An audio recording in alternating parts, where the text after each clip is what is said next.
progressive candidate running for district attorney in Clark County, Nevada, was defeated in his primary Tuesday night, another setback after a wave of losses in California last week for the movement of reform-minded prosecutors being elected around the country.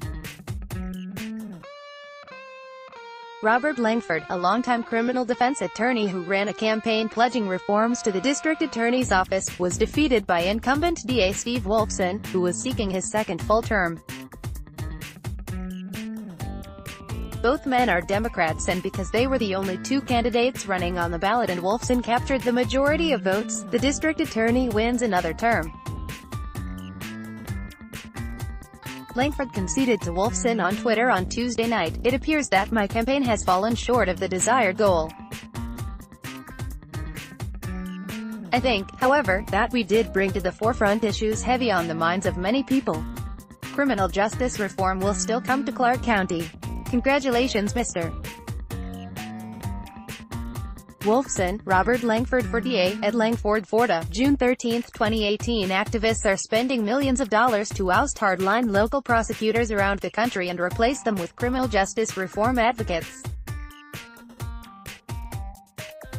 They are hoping to replicate what is happening in cities like Philadelphia, where District Attorney Larry Krasner, a progressive firebrand, is reshaping the city's criminal justice system with the goal of ending mass incarceration.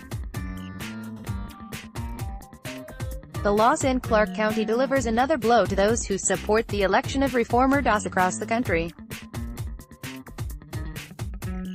After a pair of wins for reform-minded prosecutors in North Carolina earlier this year, the movement faced a crushing setback just last week in California when 5 reformer DA candidates lost their primary races in counties around the state. Langford had received the endorsement of the Color of Change Political Action Committee, a group focused on electing reform-minded district attorneys around the nation and mobilizing black voters to help make that happen. Langford campaigned on ending the cash bail system, sealing or expunging records for individuals with nonviolent convictions to help them better move on with their lives, and shifting office resources away from the pursuit of capital punishment. Incumbent Wolfson did not go so far as Langford in pledging to end cash bail practices in the county, but he was involved in a committee to develop a risk assessment program that he says gives judges more leeway in deciding whether a defendant should be caged or released without bail while waiting for trial.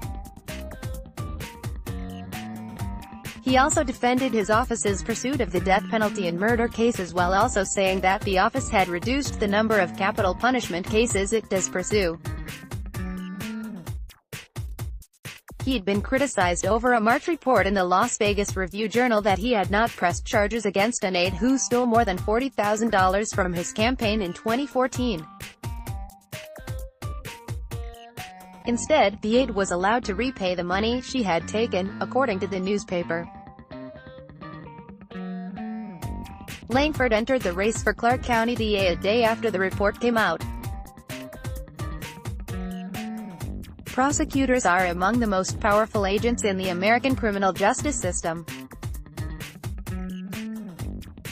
They have complete and unrivaled access to the evidence that can determine a person's guilt or innocence, and broad powers over how seriously to take a charge against an individual and how aggressively to pursue a case. 95% of elected prosecutors are white, and 79% are male. Only 1% of prosecutors are women of color. The majority of prosecutors, 85%, run for election unopposed. They are rarely punished for misconduct, and a 1976 Supreme Court ruling gives them absolute immunity from civil suits. HuffPost is committed to covering the role of elected prosecutors in America's criminal justice system. To reach Matt Ferner with tips or story ideas, via email matt.ferner@huffpost.com. Download. Do you have information you want to share with HuffPost? Here's how.